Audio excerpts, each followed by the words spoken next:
मेरा नाम ललिता है। मैं 15 साल की थी जब मेरे माता पिता मुझे इस दुनिया से छोड़कर चले गए थे। मेरे भैया भी थे और उनकी शादी एक 20 साल की लड़की से हो गई थी। जब मेरे भैया की शादी हुई थी, मेरी उम्र 17 साल थी।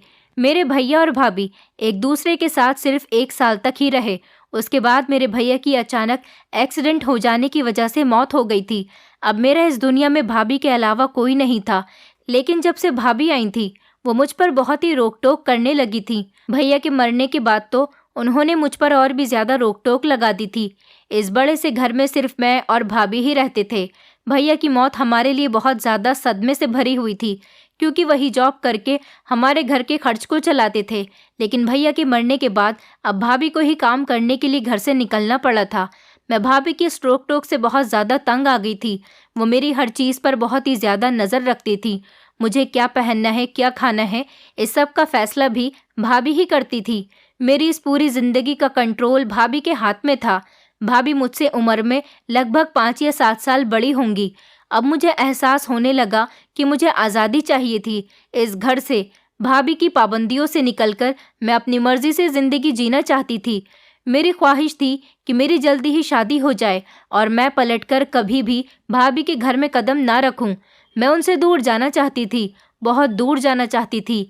इतनी दूर कि उनका साया भी मुझ पर न पड़े, क्योंकि जब भैया जिंदा थे तो उन्होंने कभी मुझ पर रोक टोक नहीं की थी। मैं जैसा चाहे वैसा करती थी। और भैया के मरने के बाद तो भाभी ने मेरी जिंदगी जीना दुश्वार ही कर दिया था। भाभी जवान थी, वो चाहती तो दूसरी शादी कर सकती थी, लेकिन उनका कहना था कि वो अपने पति का घर छोड़कर कहीं नहीं जाएंगी। ऐसा इसीलिए था कि मेरे भैया और भाभी की लव मैरिज हुई थी।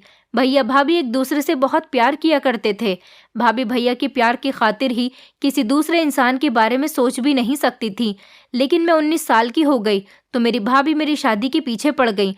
वो हर दूसरे तीसरे दिन अपने मायके की तरफ से किसी न किसी लड़के को मेरे सामने लाकर खड़ा कर देती थी। कहती कि बताओ तुम्हें क्या ये लड़का पसंद है, मैं तुम्हारी इससे शादी करवा दूंगी।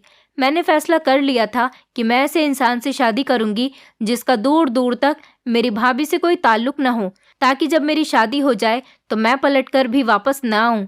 मेरा पति भाभी को जानता पहचानता तक न हो। पहले तो मैंने बहुत इंतजार किया कि भाभी शादी कर लें, क्योंकि लोग उनसे शादी करने के लिए कहते थे। अभी वो जवान थी और अकेले कोई भी लड़की इस तरह से किसी की यादों के सहारे जिंदगी नहीं गुजार सकती। मैं तो खुद चाहती थी कि मेरी भाभी किसी से शादी कर ले और मेरी उनसे जान छूट जाए, वो अपनी लाइफ में बिजी हो जाए। लेकिन ऐसा नहीं हुआ। भाभी तो किसी के कहने पर भी शादी के लिए राजी नहीं हो रही थी। तो फिर मैंने सोचा कि उनसे जान छुड़ाने का सिर्फ एक ही हल है। मैंने इंटर कंप्लीट कर लिया था, अब आगे मुझे नहीं पढ़ना था। हर दिन मेरा कोई ना कोई रिश्ता भाभी मेरे लिए लेकर आती थी। मैं दिन ब दिन चिड़चिड़ी होती जा रही थी। एक दिन मैंने तंग आकर भाभी से कहा कि मैं इन लड़कों में से किसी के साथ भी शादी नहीं करूंगी, वो जो मुझे दिखाती हैं। मेरी बात सुनकर भाभी कुछ देर के लिए खामोश हो गई थी। भैया के मर जाने के बाद से ही वो कम बोलती थी, लेकिन जब बोलती तो सिर्फ मुझ पर हुक्म चलाने के लिए ही बोलती थी। वो ज़्यादा पढ़ी लिखी थी, इसलिए कम बातचीत करती थी और धीमी आवाज़ में बात करती थी। मुझे तो उन्होंने अपना गुलाम बना लिया था। मैं उनसे बहुत डरती थी। इसी तरह से मैंने उनके साथ पूरे 3 साल गुजार दिए थे। उनकी संगत में किस तरह से मैंने ये 3 साल गुजारे थे, ये मैं ही जानती थी। और उनका रूटीन अभी भी वही था, रोक टोक करने वाला। इससे पहले कि भाभी मेरे साथ ज़बरदस्ती करके मेरा रिश्ता पक्का कर देती, मैंने फैसला कर लिया था कि मैं खुद अपने लिए कोई लड़का ढूंढकर शादी कर लेती हूँ। लेकिन परेशानी ये थी कि लड़का आता कहाँ से। मैं तो घर से बाहर तक नहीं जाती थी, किसी के यहाँ फंक्शन में ही चली जाती थी, वो भी भाभी के साथ। फिर मुझे याद आया कि सोशल मीडिया का ज़माना है। मैंने फ़ौरन अपने मोबाइल में फ़ेसबुक आईडी बनाई और कुछ लड़कों से फ्रेंडशिप कर ली। उनमें से एक लड़के का नाम विकी था। विकी को भी बातचीत करने के बाद मुझसे मोहब्बत हो गई थी, लेकिन हमने एक दूसरे को देखा नहीं था। विकी की मुझसे और मेरी विकी से मोहब्बत बढ़ती ही चली जा रही थी और हम दोनों ने साथ जीने मरने की कस्में भी खा ली थी। विक्की ने बताया कि इसका भी दुनिया में कोई नहीं है सिवाय उसके दादाजी के, और वो शादी के बाद मुझे अपने दादाजी के घर में ले जाएगा और मुझे उनके घर में रखेगा। विक्की की यह बात सुनकर मेरा दिल खुशी से झूम उठा था। मतलब कि अब मेरा अपना घर होगा और मैं अपने पति के साथ सुकून से उसके घर में रहूंगी। मैंने विकी को अपनी भाभी के बारे में सब कुछ बता दिया था और ये भी बताया था कि मैं उनसे कितनी तंग आ गई हूँ। विकी ने कहा कि तुम फिक्र मत करो, मैं तुम्हारे साथ हूँ। मैं तुम्हें अलग घर में रखूंगा। तुम्हारी भाभी से तुम्हारा कोई वास्ता नहीं होगा और हम एक सुकून की जिंदगी गुजारेंगे। एक दिन मौका पाकर मैंने भाभी से विक्की के बारे में बात की और उन्हें साफ साफ बता दिया था कि हम दोनों एक दूसरे से शादी करना चाहते हैं और मैं विक्की के अलावा किसी से शादी नहीं करूंगी क्योंकि मैं उसे बहुत ज़्यादा मोहब्बत करती हूँ। मेरी बात सुनकर तो जैसे भाभी को शौक ही लग गया था। मैं समझ गई थी कि उन्हें मेरी बात बिल्कुल भी अच्छी नहीं लगी। उनको मेरी आज़ादी से बहुत परेशानी थी। वो मुझे आज़ाद नहीं करना चाहती थी। उनको शायद मुझ पर हुक्म चलाना बहुत अच्छा लगता था, इसलिए वो मेरी आज़ादी और मेरी खुशियों के हक में नहीं थी। पहले तो उनके सामने बोलने की मेरी हिम्मत ही नहीं होती थी, लेकिन अब मुझ में हिम्मत आ गई थी क्योंकि मैं उनसे बहुत तंग आ चुकी थी। भाभी ने कहा कि ठीक है, विकी को घर बुला लो। भाभी की बात सुनकर मुझे सुकून मिला।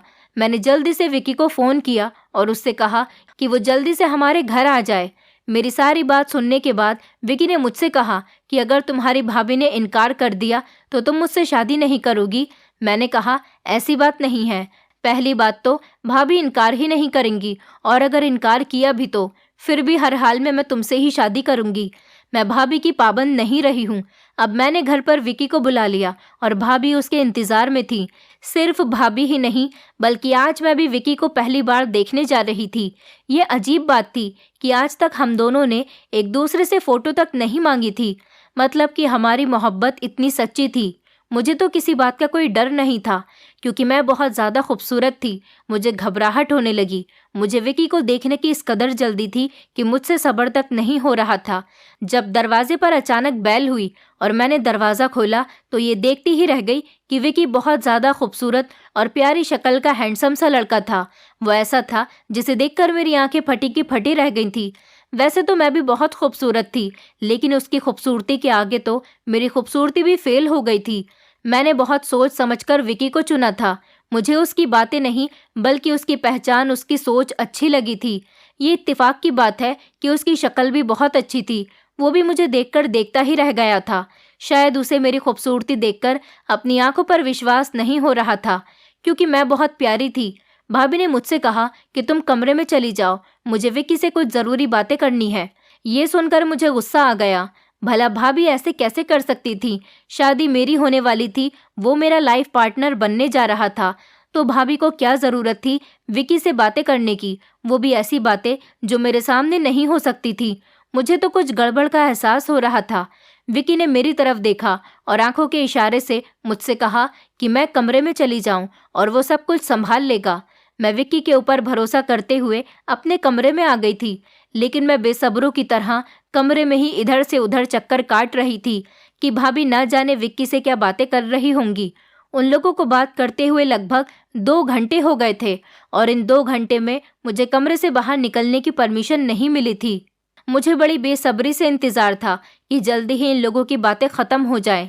जैसे जैसे वक्त गुजर रहा था वैसे वैसे ही मेरी परेशानी बढ़ती चली जा रही थी। मुझे महसूस हो रहा था कि मैंने विकी को घर बुलाकर और अपनी भाभी से मिलवाकर कोई गलती तो नहीं कर दी। मुझे ऐसा नहीं करना चाहिए था। मुझे डायरेक्ट पहले विकी से फेस टू फेस मिलना चाहिए था और उसको सब कुछ पहले ही बता देना चाहिए था। उसके बाद शादी करके इस घर में आ जाना चाहिए था। पता नहीं क्या सोचकर मैंने विकी को घर आने और भाभी से मिलने के लिए कह दिया था। हालांकि मैं चाहती थी कि मेरा पति भाभी को जानता न हो। फिलहाल 2-2.5 घंटे के बाद उनकी मीटिंग खत्म हो गई थी तो उन दोनों ने मुझे बाहर आने के लिए कहा था। मैंने देखा विकी बहुत खुश लग रहा था और भाभी भी अच्छी खासी बेफिक्र हैं। भाभी को देखकर लग रहा था कि उन्हें विक्की पसंद आ गया और उन्होंने कहा कि मुझे शादी से कोई एतराज़ नहीं। ये सुनकर तो मैं बहुत खुश हो गई थी, लेकिन उसके बाद विक्की ने कहा कि मुझे सेटल होने में टाइम लगेगा। विक्की के पास ना तो अपना घर है और ना ही उसके पास जॉब है, इसलिए उसे अभी 4 साल का टाइम चाहिए था। ये सब सुनकर मेरे ऊपर आसमान ही टूट पड़ा था। वो 4 साल की बात कर रहा था, लेकिन मुझे तो अपनी भाभी के साथ 4 दिन भी रहना मुश्किल हो रहा था। मुझे अब इस घर में ज़्यादा दिन नहीं रहना था, ये नामुमकिन था। मैंने उससे कहा कि हम दोनों शादी कर लेते हैं, मुझे पैसे की ज़रूरत नहीं है, मुझे पैसे नहीं चाहिए। हम तुम्हारे दादाजी के घर में रह लेंगे जब तक कि हमारे रहने का कोई बंदोबस्त नहीं हो जाता। मेरी बात सुनकर विक्की ने कहा कि एक बार फिर से सोच लो, एक बेरोजगार इंसान के साथ जिंदगी गुजारना बहुत मुश्किल होता है। मैं तो अभी अपने दादाजी की ही कमाई खा रहा हूँ। मेरे दादाजी रिटायर्ड हैं, उनकी पेंशन आती है, उसी से वो मेरा और अपना गुजारा करते हैं। लेकिन मैंने कहा कि मैंने सोच लिया है, मुझे कोई परेशानी नहीं है और मुझे कुछ नहीं सुनना। जल्दी से तुम मेरे साथ शादी कर लो। उसने मुझसे कहा कि ललिता, तुम्हें किस बात की जल्दी हो रही है? जब मैं कह रहा हूँ कि मुझे अभी सेटल होने में टाइम लगेगा, तो इसमें बुराई ही क्या है? जल्दबाजी में अक्सर फैसले गलत हो जाते हैं और काम भी खराब हो जाते हैं। इसीलिए सोच समझकर तुम ये फैसला करो। मैं प्यार तो तुमसे ही करता हूँ और शादी भी तुमसे ही करूँगा। तुम्हारे अलावा मैं किसी दूसरी लड़की के बारे में सोच भी नहीं सकता। लेकिन बस तुम मुझे थोड़ा संभलने का मौका तो दो। और 4 साल में जब तक तुम एडमिशन लेकर थोड़ा और पढ़ाई कर लो, क्योंकि आजकल पढ़े लिखे इंसान की बहुत वैल्यू है। पढ़ा लिखा इंसान अपने पैरों पर खड़ा हो सकता है और बुरे हालात से अपनी पढ़ाई के थ्रू लड़ सकता है। इसी तरह तुम्हारा वक्त भी गुजर जाएगा। मैं हम दोनों का फ्यूचर सिक्योर करने के लिए ही ये सब कुछ कह रहा हूँ। मैंने उससे कहा, तुम्हें पता भी है विक्की, तुम क्या कह रहे हो? 4 साल बहुत होते हैं। मैं 4 साल तक का इंतजार नहीं कर सकती। मैं तो बिल्कुल भी विक्की की बात पर राजी नहीं हुई थी। मैंने साफ इनकार कर दिया था कि मैं इतना लंबा इंतजार नहीं कर सकती। विक्की ने कहा कि मेरे पास शादी करने के लिए भी पैसा नहीं है। मैंने कहा, तो कोई बात नहीं, हम लोग मंदिर में सिंपल तरीके से शादी कर लेंगे। विक्की मुझे बहुत प्यार करता था, इसलिए उसने मेरी बात मान ली और 1 हफ्ते के बाद ही मंदिर में जाकर हम दोनों की सादगी से शादी हो गई और मैं अपनी भाभी का घर छोड़कर हमेशा हमेशा के लिए अपने पति के साथ उसके दादाजी के घर में आ गई थी। लेकिन मुझे नहीं पता था कि मैं एक नरक से निकलकर दूसरे नरक में जाने वाली हूँ। भाभी की परेशानी ये थी कि वो ज़्यादा बोलती नहीं थी और जब बोलती थी तो उनकी रोक टोक भरी बातों से मेरे तन बदन में आग लग जाती थी। और विक्की के दादाजी की ये परेशानी थी कि वो बहुत बड़ा और उल्टा सीधा बोलते थे। कहने को तो विक्की उनका पोता था, लेकिन उसके दादाजी के अंदर ठूस ठूस कर ईगो भरा हुआ था। वो भी कुछ कह दिया करते थे और कहते टाइम सोचते भी नहीं थे। मुझे विक्की के साथ देखकर वो झटके से खड़े हो गए और उन्होंने चीखना चिल्लाना शुरू कर दिया। उन्होंने विक्की को खूब ज़ोर ज़ोर से डांटना शुरू कर दिया। कहने लगे कि मेरे पास अपने खाने के लिए तो पैसे नहीं हैं, तू तो खुद पर मुझ पर बोझ है और शादी करके लड़की भी घर पर लेकर आ गया। तेरे अकेले का ही खर्च मुझसे नहीं उठाया जा रहा था और तूने कैसे सोच लिया कि मैं तेरी पत्नी का भी खर्च उठा लूँगा? मैं बूढ़ा आदमी अपनी पेंशन के पैसे से गुजारा कर रहा हूँ। तुझे कुछ एहसास है या नहीं? हमारी इस छोटी सी झोपड़ी में सिर्फ 2 ही तो कमरे हैं और एक बाथरूम। हमारे इस घर में किसी तीसरे के रहने की गुंजाइश तो बिल्कुल भी नहीं है और ये बात तू अच्छे तरीके से जानता है। फिर भी लड़की उठाकर लेकर आ गया मेरे घर पर। विक्की के दादाजी बोलते ही चले जा रहे थे और मैं दरवाजे की चौखट पर खड़ी हुई उनकी सारी बातों को सुन रही थी। मेरा दिल कर रहा था कि अगर ये आदमी विक्की के दादाजी नहीं होते तो मैं इनका मुंह तोड़ देती। क्या वो अपने पोते की खातिर इतना नहीं कर सकते थे? मुझे एहसास हो रहा था कि यहाँ आने के बाद तो मेरी और भी ज़्यादा इंसल्ट होने वाली है। इस वक्त मुझे अपने आप पर शर्म आ रही थी। मेरी इतनी इंसल्ट तो कुल मिलाकर सारी ज़िंदगी में भाभी ने भी नहीं की थी और इधर विक्की के दादाजी ने तो एक ही दिन में ही सारी कसर पूरी कर दी थी। विक्की अपने दादाजी को समझा रहा था और बहुत कुछ बोल रहा था, उन्हें राज़ी करने की बहुत ज़्यादा कोशिश कर रहा था। ये सब कुछ देख देख कर मेरा तो दिमाग फटने के लिए तैयार हो रहा था। अब मेरे पास 2 ही ऑप्शन थे। मैं अपना सामान उठाकर वापस भाभी के पास चली जाऊं और जब तक विक्की अपने पैरों पर खड़ा नहीं हो जाता तब तक मैं भाभी के साथ ही रहूं उनके घर पर, या फिर खामोशी से इस घर में ज़िंदगी गुजारती रहूं। विक्की ने मुझसे कहा कि इसी वजह से मैं कह रहा था कि पहले मैं सेट हो जाऊं फिर शादी कर लूँगा, लेकिन तुमने मेरी एक भी नहीं सुनी। तुम्हारी ज़िद की वजह से मैं मजबूर हो गया। मेरा तो यही ठिकाना है, यही मेरी ज़िंदगी है और मेरा घर भी यही है। अगर तुम कहो तो मैं तुम्हें तुम्हारी भाभी के घर वापस छोड़ आता हूँ। वहाँ पर तुम सुकून से रहो जब तक मैं अपना कोई बंदोबस्त कर लूँगा। उसके बाद हम दोनों खुशी खुशी से रहेंगे। मैंने विक्की की बात को इग्नोर करते हुए कहा कि नहीं विक्की, मैं वहाँ वापस नहीं जाना चाहती। मैंने वहाँ वापस जाने की सारी उम्मीदें ख़त्म कर दी हैं। अब अगर मैं वापस गई तो भाभी से नज़र मिलाने के काबिल नहीं रहूँगी। जो भी है जैसा भी है, अब मुझे यहीं पर रहना है।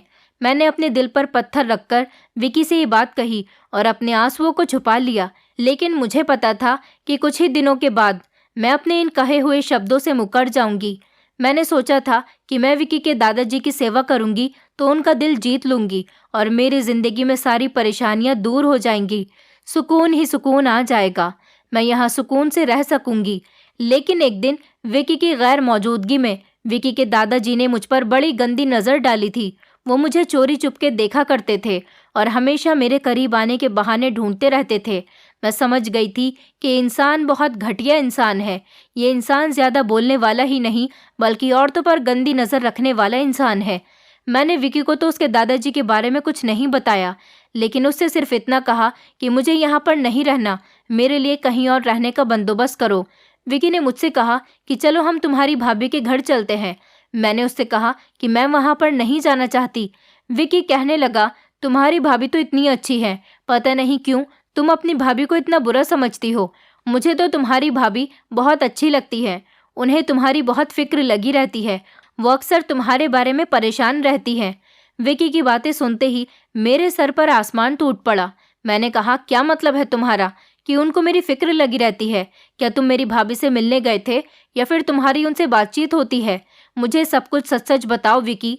मैंने विकी से एक साथ कई सवाल कर डाले थे। वो हड़बड़ा गया था और कहने लगा, नहीं नहीं, मेरी उनसे उस दिन के बाद से कोई बातचीत नहीं हुई। मैं तो ऐसे ही अपने आइडिया से कह रहा था। मैं समझ गई थी कि ज़रूर विकी के दिल में कोई चोर है। फिलहाल मैं उससे प्यार करती थी और मैंने उसकी बात का यकीन कर लिया था। विकी सुबह के टाइम पर नौकरी ढूंढने के लिए घर से निकल जाता था और रात को देर से ही घर वापस आता था। ये वक्त मेरे लिए बहुत परेशानी से गुजर रहा था। घर में सिर्फ मैं और विकी के दादाजी होते थे। उनके डर से मैं सारा दिन अपने आप को कमरे में ही बंद रखती थी। इस छोटे से घर का ये छोटा सा कमरा था। मुझे इस कमरे के अंदर बहुत ज़्यादा घुटन महसूस होती थी। इस घर के मुकाबले में तो हमारा घर काफ़ी बड़ा था और बहुत अच्छा बना हुआ भी था। मैं अपना इतना अच्छा घर छोड़कर इस झोपड़पट्टी में रहने के लिए आ गई थी, सिर्फ और सिर्फ भाभी की वजह से। लेकिन अब मेरी हिम्मत जवाब दे रही थी। मुझे कुछ न कुछ तो करना ही था और मैंने अपनी भाभी के पास जाने का फैसला कर लिया था। रात को जब विकी वापस आया तो मैं अपना बैग तैयार कर चुकी थी। मैंने उससे कहा कि मुझे भाभी के घर छोड़ आओ। विकी मेरी बात सुनकर बेफिक्र हो गया था। उसने कहा कि तुमने बहुत अच्छा फैसला किया अपनी भाभी के घर जाने का। तुम वहाँ पर सुकून से रहो जब तक मैं नौकरी और रहने का बंदोबस्त करता हूँ। विकी मुझे भाभी के घर छोड़ आया था। भाभी की आंखों में मैंने अपने लिए अजीब अजीब सा महसूस होता हुआ देखा था। ऐसा लग रहा था जैसे वह आंखों ही आंखों में मेरा मजाक उड़ा रही हूँ। उन्होंने कुछ नहीं कहा, लेकिन बस मुझे देखती ही रह गई। मैंने भी उनसे कोई बातचीत तक नहीं की। अपना बैग उठाकर मैं अपने कमरे में आ गई थी। आज से पहले मुझे कभी इतनी ज़्यादा शर्मिंदगी का सामना नहीं करना पड़ा था जितना ज़्यादा आज करना पड़ रहा था। भाभी के सामने मैं जितना अपनी ज़िंदगी की परेशानी को हल करने की कोशिश कर रही थी, मेरी ज़िंदगी उतनी ही ज़्यादा दुश्वार होती चली जा रही थी। फिलहाल अपने घर अपने कमरे में वापस आकर मुझे बहुत ज़्यादा सुकून मिला था।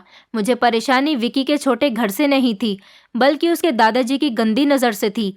वो सारा दिन घर में ही रहते थे और उनकी वजह से मुझे सारा दिन कमरे में बंद रहना पड़ता था।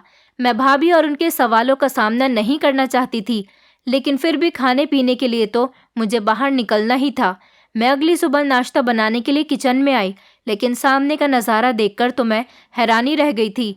बाहर सोफे पर मेरी भाभी और विकी को आपस में बातें करता हुआ देखकर मैं हैरान रह गई थी। मैंने बड़ी हैरानी से विकी की तरफ देखा। वो इतनी सुबह सुबह यहाँ पर क्या कर रहा था? फिर मेरी नज़र उसी के बराबर में रखे हुए बैग पर पड़ी। विकी ने मुझे देखकर कहा, दादाजी ने मुझे घर से निकाल दिया है, मैं तुमसे मिलने के लिए आ रहा था। भाभी ने कहा कि अपना सामान यहीं पर ले आओ, इस घर को अपना ही घर समझो और इनका कहना है कि मैं यहाँ पर जब तक चाहे रह सकता हूँ। वैसे तो मुझे इस बात पर खुश होना चाहिए था कि मेरा पति मेरे साथ रहने के लिए आया है, लेकिन खुश होने के बजाय मैं परेशान हो गई थी। मेरी परेशानी की वजह विकी का यहाँ आना या यहाँ रहना नहीं था। मेरी परेशानी की वजह ये थी कि मेरी भाभी ने उसे यहाँ रहने के लिए बुलाया था, वो भी मुझसे बिना पूछे। विकी जैसे समझदार इंसान से मुझे ऐसी उम्मीद हरगिज़ ही नहीं थी कि वो अपनी पत्नी के मायके में रहना चाहेगा। जितना मैंने उसे जाना था, वो एक बहुत ही खुददार इंसान था। वो हमेशा अपनी खुददारी की बातें करता था, लेकिन आज उसकी खुददारी कहाँ चली गई थी? मैं हैरान थी। वो चाहता तो अपने किसी फ्रेंड के घर भी जा सकता था। अपने किसी रिलेटिव के यहाँ भी जा सकता था, लेकिन वो एक ऐसे घर में रहने के लिए आ गया था जहाँ पर 2 औरतें थीं। ठीक है, मैं तो उसकी अपनी पत्नी थी, लेकिन भाभी से उसका क्या रिश्ता था जो वो उनके कहने पर एकदम ही चला आया था, वो भी अपने सामान के साथ। वो तो ऐसा बिल्कुल भी नहीं था। ये अचानक एक दिन में उसे क्या हो गया था? मैं उसे समझ नहीं पा रही थी। मुझे देखकर कहने लगा, क्या हुआ? लगता है तुम्हें मेरे यहाँ आने की खुशी नहीं हुई। विकी ने मेरे चेहरे का उड़ा हुआ रंग देख लिया था। वो तो मुझसे सवाल करने लगा। मैंने कहा कि नहीं, ऐसी कोई बात नहीं। तुम्हें यहाँ देखकर मुझे बहुत खुशी महसूस हो रही है। वो बस मैं अभी नींद से जागी हूँ और मेरे सर में दर्द है, इसलिए मैंने ये बात कहकर अपनी बात अधूरी छोड़ दी थी और नाश्ता बनाने में बिजी हो गई थी। मैंने विकी का सामान अपने कमरे में रख दिया था। फिर सोचा कि अच्छा ही हुआ कि विकी मेरे साथ रहने के लिए आ गया। कम से कम मुझे हौसला मिलेगा। मैंने विक्की से कहा कि मैं नौकरी करना चाहती हूँ। हम दोनों मिलकर कुछ पैसे जमा कर लेंगे और फिर किराए पर घर ले लेंगे। विक्की ने कहा कि नहीं, तुम्हें नौकरी करने की कोई ज़रूरत नहीं। उसने कहा कि मैं कमाने के लिए बैठा हूँ। मेरे होते हुए मेरी पत्नी को नौकरी करने की कोई ज़रूरत नहीं। ये मुझे अच्छा नहीं लगेगा। विक्की की बात सुनकर मुझे बहुत खुशी हुई थी। फिर मैंने सोचा कि अपनी शादी की शुरुआत के दिनों को एंजॉय करना चाहिए। परेशानी को सर पर ज़्यादा सवार नहीं करना चाहिए। अब मैं और विकी घर में बैठे हुए बहुत सारी बातें करते थे, क्योंकि घर से बाहर निकलने के लिए भी रिक्शा के किराए के पैसे चाहिए होते थे, जो मेरे पास नहीं थे। मेरी भाभी ने भैया के मरने के बाद एक प्राइवेट स्कूल में नौकरी करना शुरू कर दिया था और उनकी सैलरी काफ़ी अच्छी थी। वो अपनी सैलरी में से मेरी सारी ज़रूरतें पूरी करती थी। हमेशा से ही उन्होंने मेरी हर छोटी से छोटी और बड़ी से बड़ी ज़रूरत का ख्याल रखा था और मुझे मेरे खर्चे के लिए पैसे भी देती थी। इस बात से तो मुझे उनका एहसानमंद होना चाहिए था, लेकिन पता नहीं क्यों मुझे उनसे नफ़रत हो गई थी। वो भी बड़ी अजीब तरह की औरत थी। बचपन से ही मुझे मेरे भैया ने किसी बात पर रोक टोक नहीं की थी, लेकिन जब से भैया की मौत हुई थी, भाभी ने मुझ पर रोक टोक करना शुरू कर दिया था और मुझे आज़ादी चाहिए थी।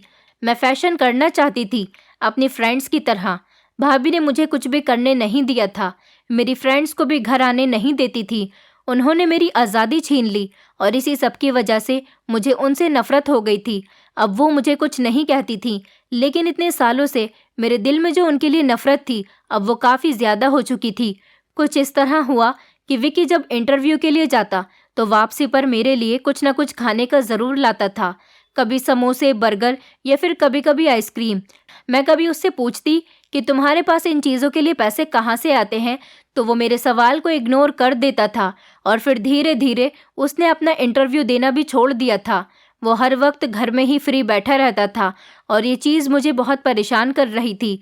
मैं उससे कहती थी कि उसे नौकरी की तलाश करनी चाहिए, तो वो कहता कि मेरी तबीयत ठीक नहीं है, नौकरी तलाश करते करते मैं थक गया हूँ।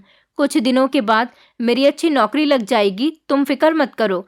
जब काफ़ी दिन हो गए तो मैंने फिर से उससे दोबारा से नौकरी के बारे में बात की, तो उसने कहा कि नौकरियां पेड़ पर तो नहीं उगती हैं। मैंने बहुत कोशिश करके देख लिया, मैं अब थक गया हूँ, मुझसे नहीं होगा ये सब। विक्की ने कहा तो मैं हैरान हो गई थी। मैंने उससे कहा कि तुम इस तरह से हाथ पर हाथ रखकर तो नहीं बैठ सकते।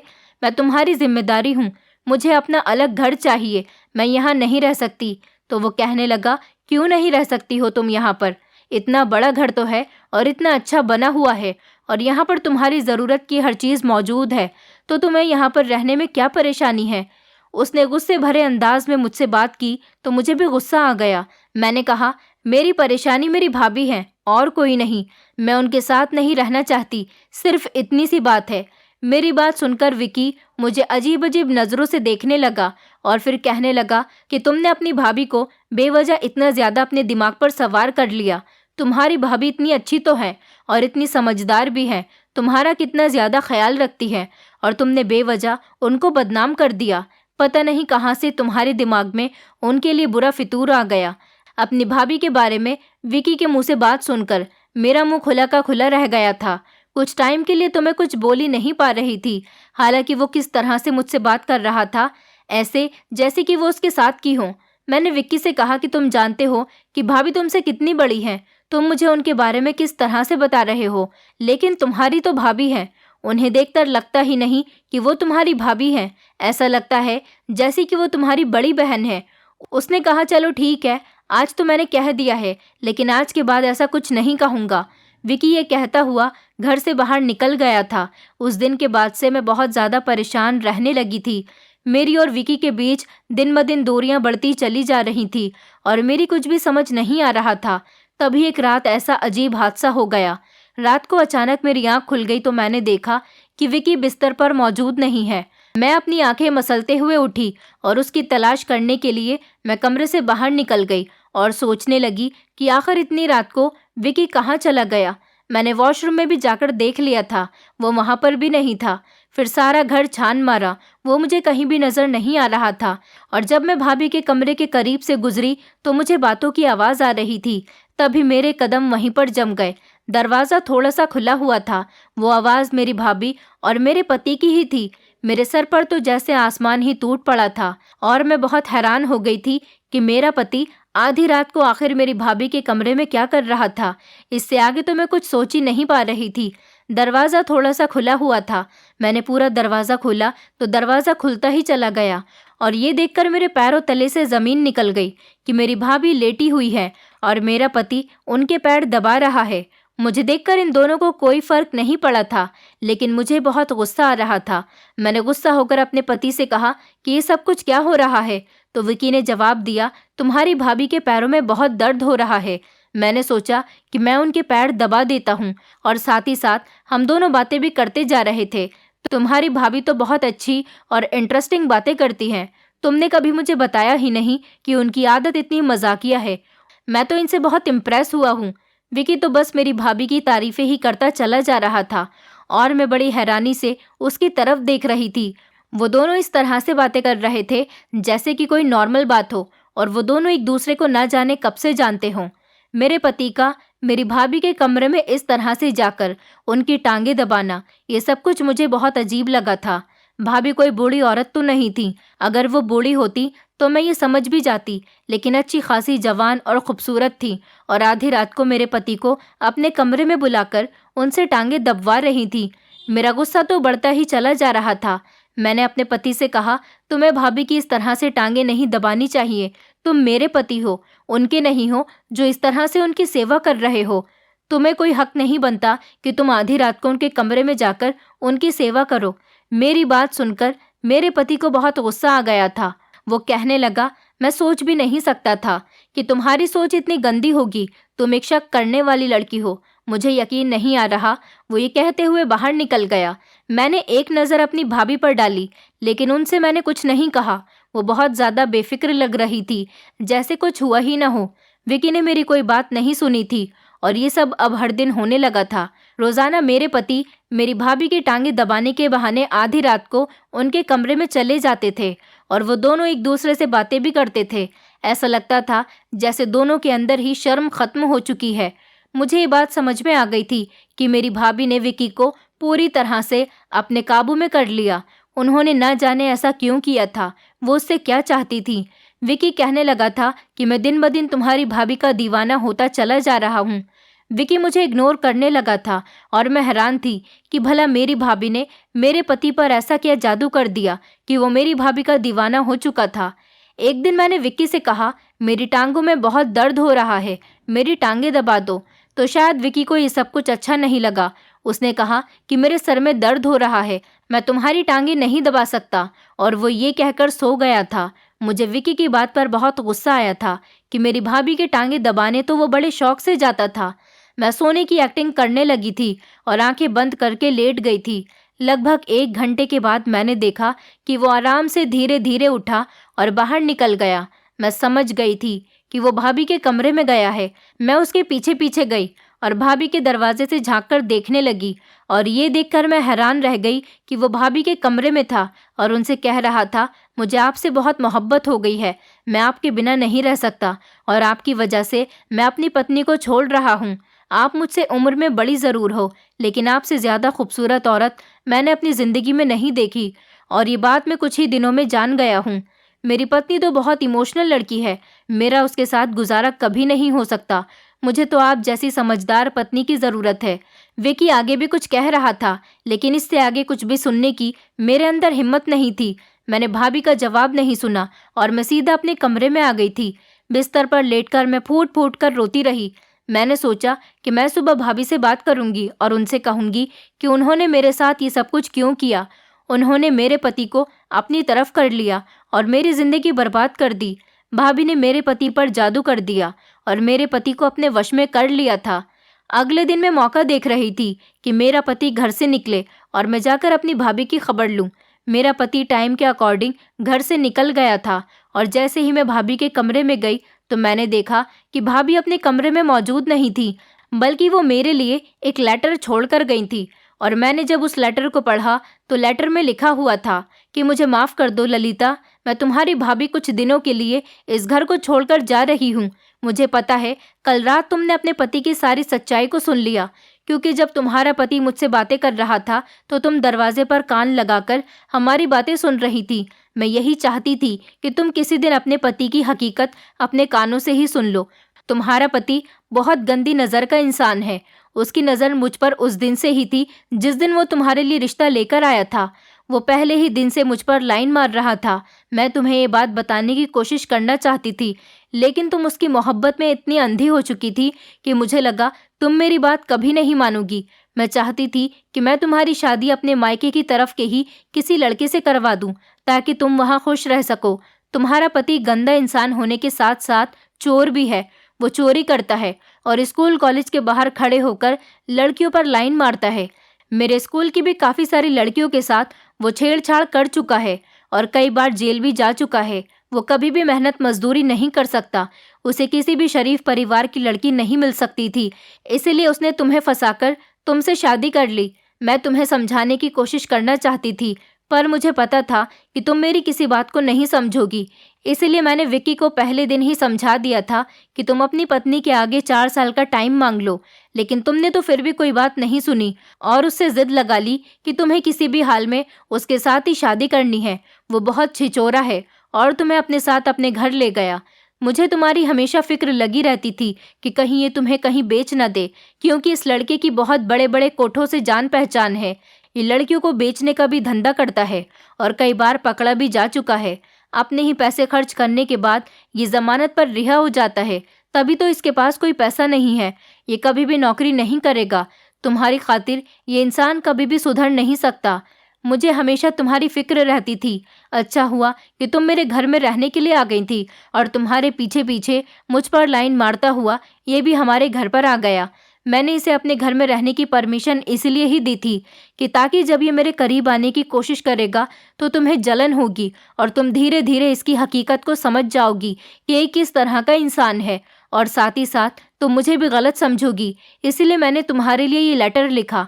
अगर तुम्हें अब भी मेरी बात पर यकीन नहीं आता तो जैसा तुम्हारा मन करे तुम वैसा ही करो, लेकिन मैं तुम्हें कभी परेशान नहीं देख सकती। मेरा मानना है कि तुम इस इंसान को पुलिस के हवाले कर दो। इस पर बहुत सारे केस चल रहे हैं। शायद तुम्हें नहीं पता कि जब ये लड़का घर से बाहर निकलता है तो अपने चेहरे को रुमाल से छुपा लेता है ताकि इसे कोई पहचान न सके। पुलिस इसे ढूंढ रही है। तुम चाहो तो इसे अरेस्ट करवाकर अपनी जान छुड़ा सकती हो। अब फैसला तुम्हारे हाथ में है। मुझे अपनी बहन के घर जाना पड़ रहा है। मुझे वहाँ पर कुछ इमरजेंसी काम आ गया। कुछ दिनों के बाद मैं घर वापस आ जाऊंगी, लेकिन तुम अपनी ज़िंदगी का सही सही फैसला कर लो, वरना आने वाले टाइम में तुम्हें बहुत परेशानी हो जाएगी। भाभी का लेटर पढ़कर तो मेरे होश उड़ गए थे। क्या भाभी ने इसमें सब कुछ सच लिखा था? ये बात सही थी कि वो भाभी के करीब जाने की कोशिश करता था और चोरी चुपके भाभी के कमरे में उनसे मिलने के लिए जाता था। भाभी ने उस पर रोक टोक इसलिए नहीं की ताकि मैं उसकी सच्चाई अपनी आंखों से देख लूं। मैंने ऐसा ही किया। मैं फौरन घर से बाहर निकल गई और मैंने पुलिस स्टेशन जाकर अपने पति के बारे में सारी इन्फॉर्मेशन निकाली। तो ये देखकर मेरी आंखें फटी की फटी रह गई थी कि सच में मेरे पति के खिलाफ पुलिस स्टेशन में बहुत सारे केस चल रहे थे और पुलिस मेरे पति को ढूंढ रही थी। मैंने अपने पति के बारे में पुलिस को सब कुछ बता दिया। पुलिस के कुछ ऑफिसर्स मेरे घर में छुपकर पहले से ही बैठ गए थे और मैंने उनको बता दिया था कि वो किस टाइम तक घर पर आ जाएगा। विकी जैसे ही घर में दाखिल हुआ, पुलिस वालों ने उसे पकड़ लिया और अरेस्ट कर लिया। इसी तरह से मेरी विकी से जान छूट गई थी। उसने मुझे डिवोर्स दे दी थी और मैंने गहरी सांस भरी थी कि मैं एक बड़ी मुश्किल में जाने से बच गई। कुछ दिनों बाद भाभी भी घर पर आ गई थी और उनके घर आ जाने के बाद मैंने उनसे बहुत माफ़ी मांगी और उनसे कहा कि अब जैसा आप कहेंगी मैं वैसा ही करूँगी। मैं आपकी तरफ से गलतफहमी का शिकार हो गई थी। भाभी ने कहा कि तुम्हारे भैया ने मरते वक्त मुझसे वादा लिया था कि मैं तुम्हारा बहुत ख्याल रखूँगी, इसलिए मैं तुम पर रोक टोक करती थी, क्योंकि जवान लड़की को ये दुनिया खा जाने वाली नज़रों से देखती है और मैं नहीं चाहती थी कि मेरे पति की बहन के साथ कुछ भी गलत हो, क्योंकि मेरे पति तुम्हारी जिम्मेदारी मेरे हवाले करके गए थे। भाभी ने मेरे लिए बहुत कुछ किया था, मैं उनकी बहुत शुक्रगुजार हूँ और उन्होंने मुझे माफ़ भी कर दिया था। मैंने भाभी के कहने के मुताबिक शादी कर ली थी और अब मैं अपने पति के साथ बहुत खुश रहती हूँ। हमेशा हमें अपने बड़ों के फैसले के साथ ही चलना चाहिए, क्योंकि जल्दबाजी में और गुस्से में किए गए फैसले हमारे लिए हानिकारक होते हैं।